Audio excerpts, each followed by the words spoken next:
An extra defender in the secondary for the Vikings here on third down. They'll look to throw. Firing quickly here, and that's complete. And just 3 yards on the catch there. He couldn't get away. And that'll bring up fourth down. Still leaves him with fourth and short. Any chance you go for it? It's definitely in the back of my mind. In fact, I've discussed it with my staff all week long, different situations that I may want to go for it. Where's the ball in the field? Do I have confidence in my trigger guy? What am I going to do? I'm also talking about my analytics department. What are the odds? If I don't get it, what's it going to do to me the rest of the game?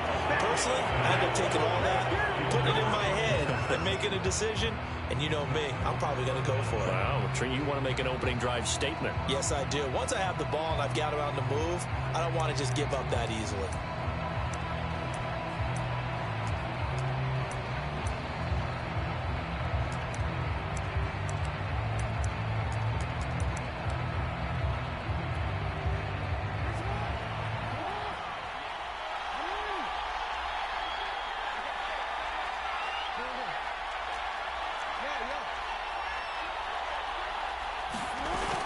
Cook now off the read option. And he'll work this forward for about 3 at second down. Well, this defense very strong in that victory from a week ago. But we certainly had a nice conversation with the defensive coordinator, didn't we? And what we heard, I like what we did, but we definitely need more pressure on the quarterback this week.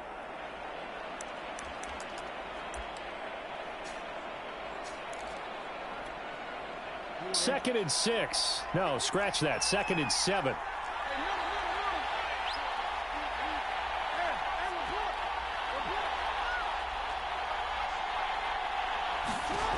Jackson from the shotgun. He'll get that to Amir Smith-Marset. And they're able to get this one past the 30 down to the 25. But that's what you're looking for when you're wanting to throw the ball downfield. You want one of those guys who can play out on the perimeter, can play out wide, who can not only get open, but when they're covered, can uncover themselves downfield and create catches.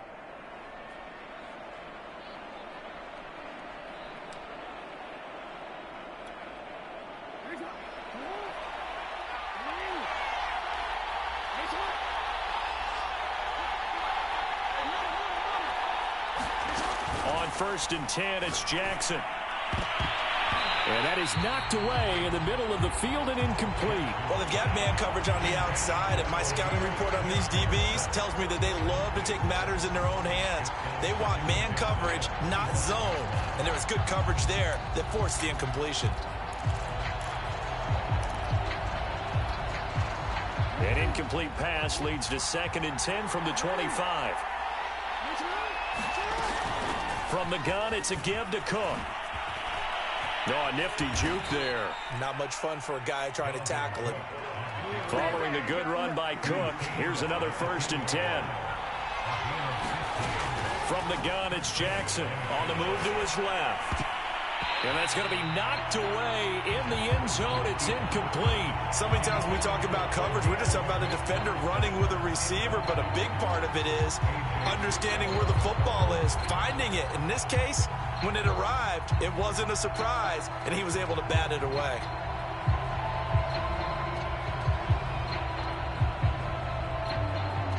Second and 10.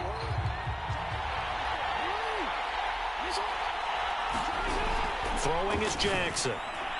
Looking end zone, but it's incomplete. Brandon, we saw these defenders flying to the football in their win last week, and nothing has changed. They're still moving around quickly and forcing incompletions.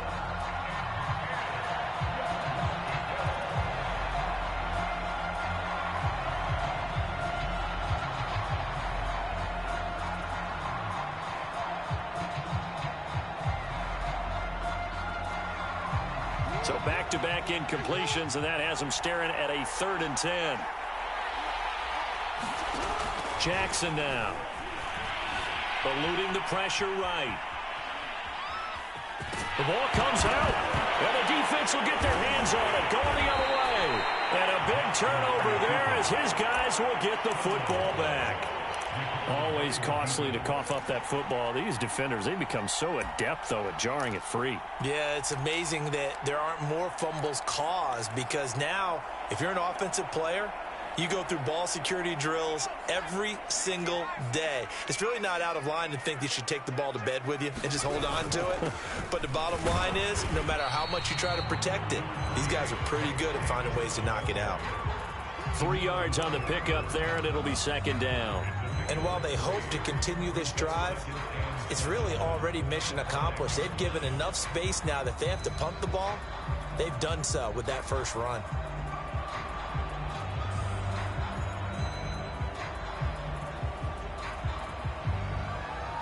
The last run got 3. Now here's 2nd and 7. From deep in their own territory, they look to throw. And that falls to the ground, incomplete. A nice job of bodying him up defensively. And now it brings up 3rd down.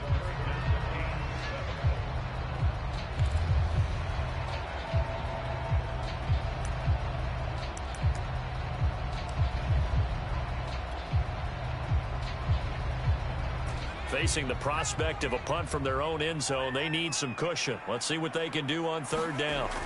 They'll set up a throw. Open man is Kyle Pitts, his tight end. And he's brought down, but not before they get it across the 20-yard line.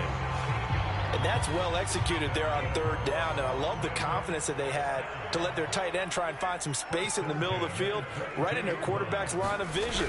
And QBs love to make that easy throw, and they hooked up there for a 1st down. And nothing much materializing there on the 1st down run. He'll get a couple, and that's it. Well, any lane that might have been open there was closed pretty quickly, and that was because the defensive front, they won that battle at the point of attack at the line of scrimmage. They used great leverage, held their spot, and stacked him up.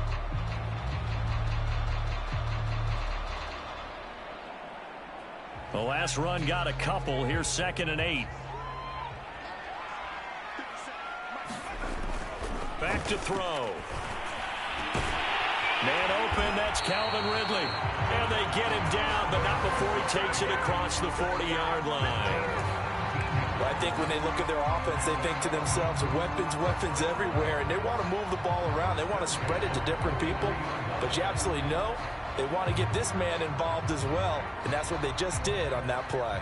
A couple of 1st downs, has the football positioned at the 43 as they come up 1st and 10. Handoff, running left is Davis, and he can only manage to get a couple. 2nd and 8 coming up.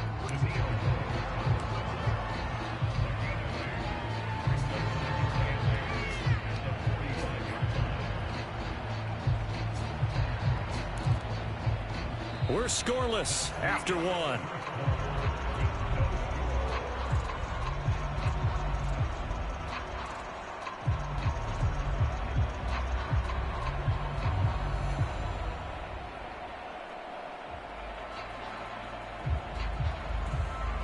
The last run good for 2. Here's 2nd and 8.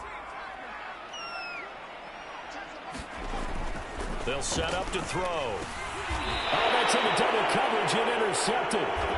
Picked up by Tremaine Edmonds, the linebacker.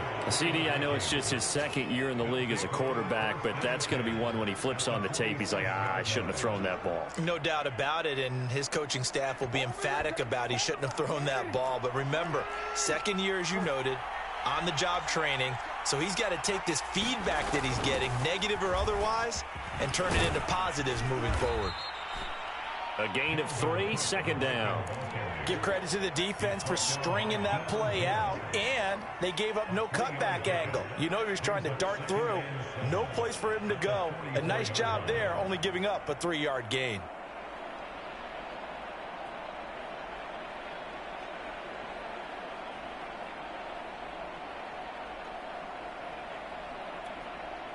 Second and 7.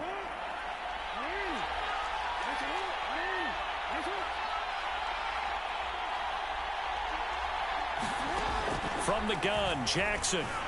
Flushed out right. And this one incomplete. Too much contact to hold on to that one, and it's 3rd down. That was an interesting look there because as soon as he got outside the pocket, I thought he was going to take off and run for yardage. But what often happens now with these quarterbacks who can move, defenses want to try and keep bodies in front of them, and I think that discouraged him from taking off. and made him try a pass downfield that fell incomplete. Third down, Dalvin Cook. Well, this is going to depend on the spot, but it's not a very generous one. He looks to be about a yard or so short. That'll be good for 6, but now it's 4th down.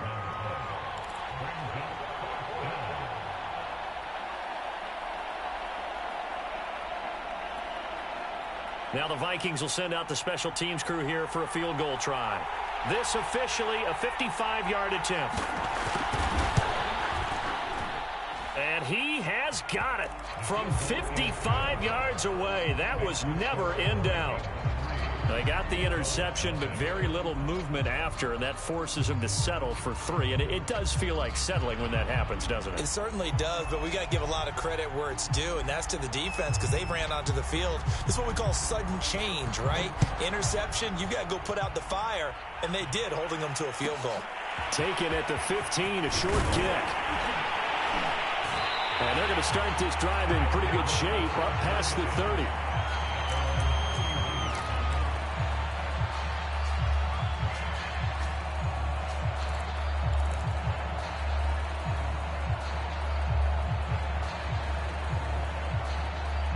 The offense back out there at the line, ready for their next drive. And following the interception, we'll see what they can put together on this drive. I can hear my old college coach right now. He always used to tell us before every game, the team making the fewest mistakes will win.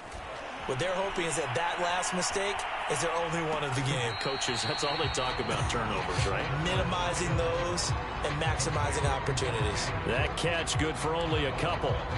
I've worked with you long enough now to know you like that decision. Go safe, pressure coming, hit your guy underneath. It's an excellent decision, but he knew it came with consequences, and that's him getting hit on the play, but able to dump it to his running back and gain some yardage. I liked everything about it, especially his ability to stay in the pocket. He rifles one that's intercepted. Picked off at the 45, and he brings it back to right around the 26-yard line. The struggles continue here offensively. Still nothing for him on the scoreboard, and now an interception. Yeah, the offense looks extremely sluggish, not really in sync at all. Dare I say, it looks like it got left behind in customs. Oh, you've had that in your back pocket. You were waiting for that. Probably should have left it in my back pocket, too. Well played. Now a throw over the middle, and he's got it to start the drive. And down inside the 15, shy of the 10. An ex-teammate used to tell me all the time, I hate experienced quarterbacks because no matter what, you really can't hide what you're doing. And I think that right there, he knew right away where the blitz was coming from, where his primary guy was going to be, and he ended up going to a secondary target for a nice game. I was just going to ask you, that wasn't the primary target. He's so good at that, isn't he? I think he knew right away that he wasn't going to get to his primary guy. I think he read that as soon as he got to the line of scrimmage, knew where the pressure was going to come from, and said, I know how to beat that, and that's what he did. It's caught in the end zone. Touchdown, Minnesota. A great effort there. His second touchdown on the season. And the Vikings are able to strike quickly to add on to their lead. Extra point attempt to come here. It's up and good, and that'll increase their lead to 10-zip.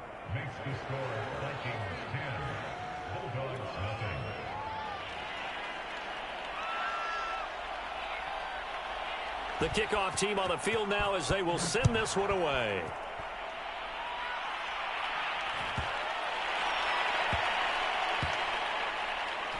Fielded just outside the goal line.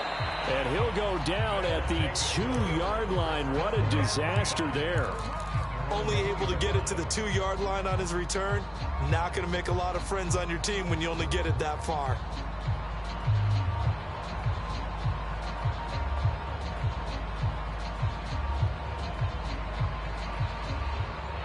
The offense now at the line, ready for their next drive. And following the interception, just any interception, are you a little bit more cautious when you start that next drive, or no, you just throw that out the window?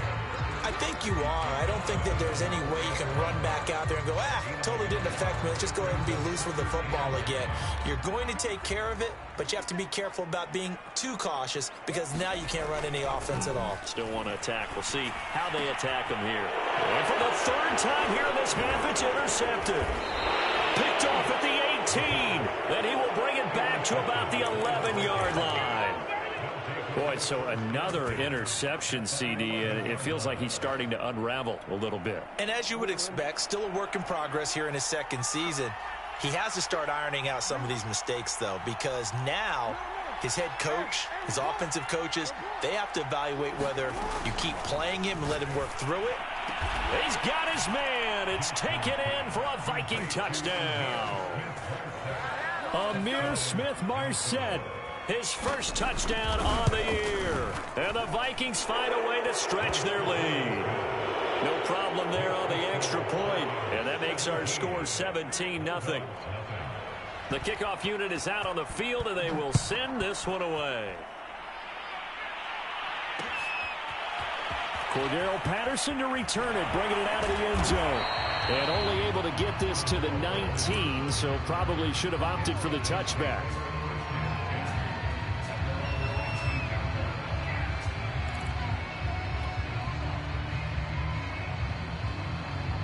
The offense back out there at the line, ready for their next drive.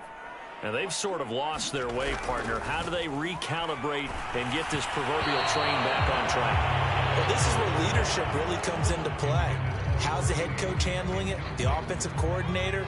Sometimes they just make a joke. All right, guys, you had your fun? All right. Throw it out the window. Yeah, let's get back on track here. And sometimes that'll work just fine. And for the fourth time tonight, it's an interception. Chauncey Gardner-Johnson.